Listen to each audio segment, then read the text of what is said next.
चैत्र कृष्ण गणेश चतुर्थी व्रत कथा। मकरध्वज नामक राजा की कथा। पार्वती जी ने गणेश जी से पूछा कि हे गणेश जी, चैत्र कृष्ण चतुर्थी को गणेश की पूजा कैसे करनी चाहिए? इस दिन भोजन क्या करना चाहिए? चैत्र मास के गणपति देवता का क्या नाम है? उनके पूजन आदि का क्या विधान है? आप मुझसे कहिए। तब गणेश जी ने कहा कि महादेवी, चैत्र कृष्ण चतुर्थी के दिन विकट नामक गणेश की पूजा करनी चाहिए। दिन भर व्रत रखकर रात्रि में षोडशोपचार से पूजन करना चाहिए। ब्राह्मण भोजन के अनंतर स्वयं व्रती को इस दिन पंचगव्य पान करके रहना चाहिए। यह व्रत संकट नाशक है। इस दिन शुद्ध घी के साथ बिजोरे नींबू का हवन करने से बांझ स्त्रियां भी पुत्रवती होती है। हे शैलपुत्री, इसका इतिहास बहुत विचित्र है। उसे मैं आपसे कह रहा हूँ। इसके स्मरण मात्र से ही मनुष्य को सिद्धि मिलती है।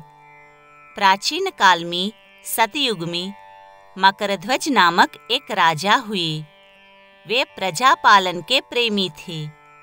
उनके राज्य में कोई निर्धन नहीं था।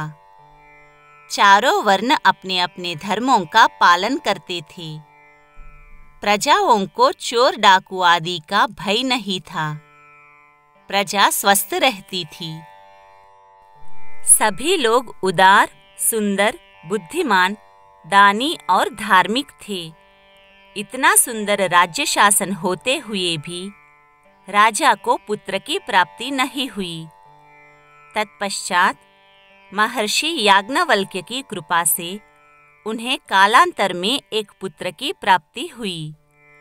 राजा राज्य का भार अपने मंत्री धर्मपाल पर सौंपकर विविध प्रकार के खेल खिलौने से अपने राजकुमार का पालन पोषण करने लगे। राज्य शासन हाथ में आ जाने के कारण मंत्री धर्मपाल धन धान्य द्वारा समृद्ध हो गए। मंत्री महोदय को एक से एक बढ़कर 5 पुत्र हुए। मंत्री पुत्रों का धूमधाम के साथ विवाह हुआ और वे सब धन का उपभोग करने लगे। मंत्री के सबसे छोटे लड़के की बहू अत्यंत धर्मपरायणी थी। चैत्र कृष्ण चतुर्थी आने पर उसने भक्तिपूर्वक गणेश जी की पूजा की। उसका पूजन और व्रत देखकर उसकी सास कहने लगी, अरे, क्या तंत्र मंत्र द्वारा मेरे पुत्र को वश में करने का उपाय कर रही है? बार बार सास के निषेध किए जाने पर भी जब बहू न मानी तो सास ने कहा, अरे दुष्टा, तू मेरी बात नहीं मान रही है। मैं तुम्हें पीटकर तुझे ठीक कर दूंगी। मुझे ये सब तांत्रिक अभिचार पसंद नहीं है। इसके उत्तर में बहू ने कहा, हे सासू जी, मैं संकट नाशक गणेश जी का व्रत कर रही हूँ। ये व्रत अत्यंत फलदायक होता है। अपनी बहू की बात सुनकर उसने अपने पुत्र से कहा कि हे पुत्र, तुम्हारी बहू जादू टोने पर उतारू हो गई है। मेरे कई बार मना करने पर भी वो दुराग्रहवश नहीं मान रही।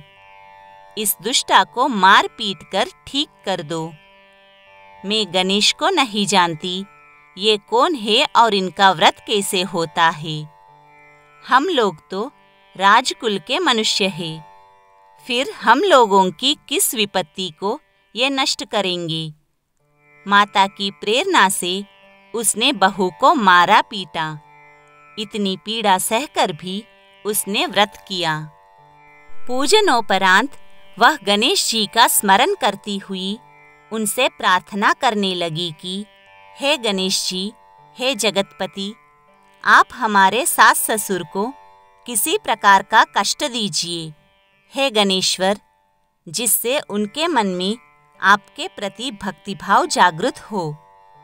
विभु विश्वात्मा गणेश जी ने सबके देखते ही देखते राजकुमार का अपहरण करके मंत्री धर्मपाल के महल में छिपाकर रख दिया।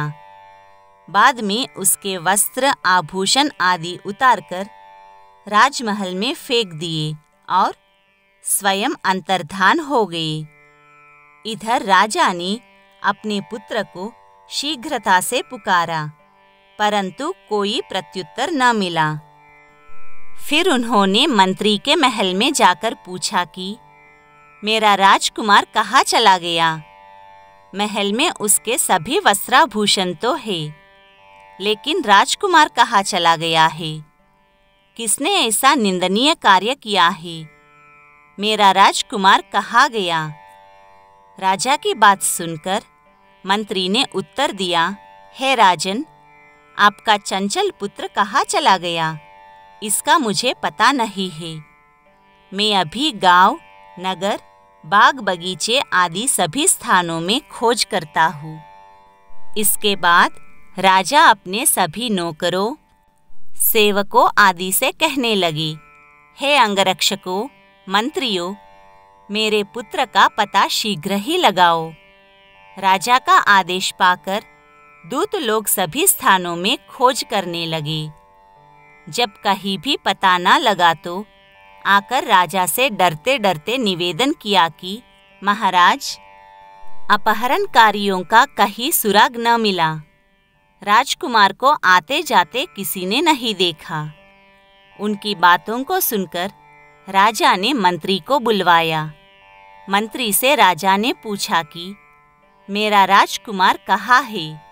हे धर्मपाल, मुझसे साफ साफ बता दे कि राजकुमार कहाँ है। उसके वस्त्राभूषण तो दिखाई पड़ते हैं, केवल वही नहीं है। अरे नीच, मैं तुम्हारा वध कर डालूंगा, तेरे कुल को नष्ट कर दूंगा, इसमें जरा भी संदेह नहीं है। राजा द्वारा डांट पड़ने पर मंत्री चकित हो गया। मंत्री ने सर झुकाकर कहा कि हे भूपाल, मैं पता लगाता हूँ, इस नगर में बालक अपहरणकर्ताओं का कोई गिरोह नहीं है और ना ही डाकू आदि रहते हैं। फिर भी हे प्रभु, पता नहीं किसने ऐसा नीच कर्म किया और न जाने वह कहाँ चला गया। धर्मपाल ने आकर महल में अपनी पत्नी और पुत्रों से पूछा। अपनी सभी बहुओं को बुलाकर भी उसने पूछा कि यह कर्म किसने किया है। यदि राजकुमार का पता नहीं लगा तो राजा मुझ अभागे के वंश का विनाश कर देंगे। ससुर की बात सुनकर छोटी बहू ने कहा कि हे दादाजी, आप इतने चिंतित क्यों हो रहे हैं? आप पर गणेश जी का कोप हुआ है, इसलिए आप गणेश जी की आराधना कीजिए। राजा से लेकर नगर के समस्त स्त्री पुरुष, बालक वृद्ध संकटनाशक चतुर्थी का व्रत विधि पूर्वक करे तो गणेश जी की कृपा से राजकुमार मिल जाएंगे। मेरा वचन कभी मिथ्या नहीं होगा। छोटी बहू की बात सुनकर ससुर ने हाथ जोड़कर कहा कि हे बहू, तुम धन्य हो, तुम मेरा और मेरे कुल का उद्धार कर दोगी। गणेश जी की पूजा कैसे की जाती है? हे कल्याणी, मुझे बताओ। मैं मंदबुद्धि होने के कारण व्रत के महात्म्य को नहीं जानता हूँ। हम लोगों से जो भी अपराध हुआ हो उसे क्षमा कर दो और राजकुमार का पता लगा दो। तब सब लोगों ने कष्टनाशक गणेश चतुर्थी का व्रत करना आरंभ किया। राजा सहित समस्त प्रजाजनों ने गणेश जी की प्रसन्नता के लिए व्रत किया। इससे गणेश जी प्रसन्न हो गए।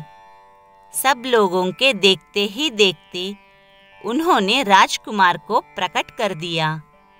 राजकुमार को देखकर नगरवासी आश्चर्य में पड़ गए। सब लोग बहुत प्रसन्न हुए। राजा के हर्ष की तो सीमा न रही। राजा ने कहा, गणेश जी धन्य है और साथ ही साथ मंत्री की कल्याणी बहू भी धन्य है, जिसकी कृपा से मेरा पुत्र यमराज के जहाँ जाकर भी लौट आया। अतः सब लोग इस संतानदायक व्रत को निरंतर विधि पूर्वक करते रहे। श्री कृष्ण ने कहा कि हे राजा युधिष्ठिर, त्रैलोक्य में इससे बढ़कर कोई दूसरा व्रत नहीं है। हे कुरुकुल दीपक, आप भी अपने लिए क्लेशों के शमनार्थ इस व्रत को अवश्य कीजिए।